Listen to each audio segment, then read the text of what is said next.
جعفر بن سلمان کہتے ہیں کہ میں حضرت مالک بن دینار کے ساتھ ایک دفعہ بصرہ میں چل رہا تھا۔ ایک عالی شان محل پر گزر ہوا جس کی تعمیر جاری تھی، اور ایک نوجوان بیٹھا ہوا معماروں کو ہدایت دے رہا تھا کہ یہاں یہ بنے گا، وہاں اس طرح بنے گا۔ مالک بن دینار اس نوجوان کو دیکھ کر فرمانے لگے کہ یہ شخص کیسا حسین نوجوان ہے اور کس چیز میں پھنس رہا ہے، اس کو اس تعمیر میں کیسا انہماک ہے۔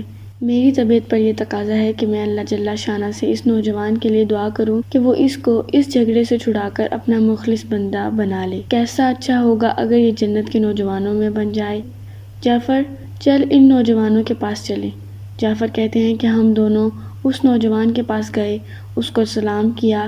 اس نے جواب دیا اور وہ مالک سے واقف تھا، مگر مالک کو پہچانا نہیں۔ تھوڑی دیر میں پہچانا تو کھڑا ہو گیا اور کہنے لگا کہ کیسے تشریف آوری ہوئی۔ مالک نے فرمایا، تم نے اپنے اس مکان پر کس قدر روپیہ لگانے کا ارادہ کیا ہے؟ اس نے کہا 1,00,000 درہم۔ مالک نے فرمایا، اگر تم یہ 1,00,000 درہم مجھے دے دو تو میں تمہارے لیے جنت میں ایک مکان کا ذمہ لیتا ہوں جو اس سے بدرجہ بہتر ہوگا، اور اس میں حشم خدم بہت سے ہوں گے، اور اس میں خیمے اور قبے سرخ یاقوت کے ہوں گے جن پر موتی جڑے ہوئے ہوں گے۔ اس کی مٹی زعفران کی ہوگی، اس کا گارا مشک سے بنا ہوگا جس کی خوشبوئیں مہکتی ہوں گی۔ وہ کبھی نہ پرانا ہوگا نہ ٹوٹے گا۔ اس کو معمار نہیں بنائیں گے بلکہ حق تعالی شانہ کے امر کن سے تیار ہوگا۔ اس نوجوان نے کہا، مجھے سوچنے کے لیے آج رات کی مہلت دیجیے، کل صبح آپ تشریف لائیں تو میں اس کے متعلق اپنی رائے عرض کروں گا۔ حضرت مالک واپس آئے اور رات بھر اس نوجوان کے لیے فکر و سوچ میں رہے۔ آخر شب میں اس کے لیے بہت عاجزی سے دعا کی۔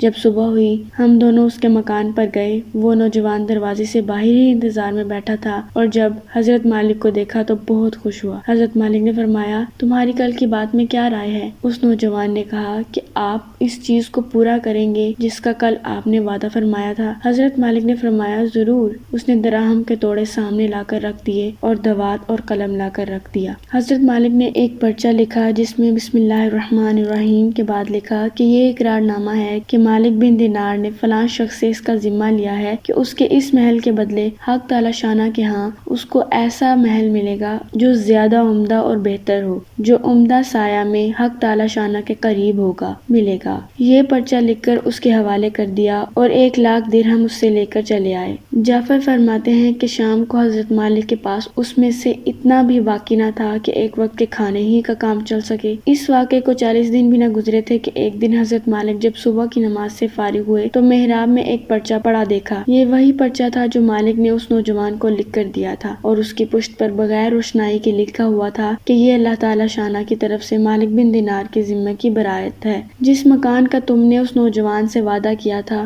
وہ ہم نے اس کو پورا دے دیا ہے، اور اس سے 70 گنا زیادہ دے دیا ہے۔ حضرت مالک اس پرچے کو پڑھ کر متحیر سے ہوئے۔ اس کے بعد ہم اس نوجوان کے مکان پر گئے تو وہاں مکان پر سیاہی کا نشان تھا جو سوگ کے طور پر لگایا گیا تھا، اور رونے کی آوازیں آ رہی تھیں۔ ہم نے پوچھا تو معلوم ہوا کہ اس نوجوان کا گزشتہ کل انتقال ہو گیا ہے۔ ہم نے پوچھا کہ اس کا غسل میت کس نے دیا؟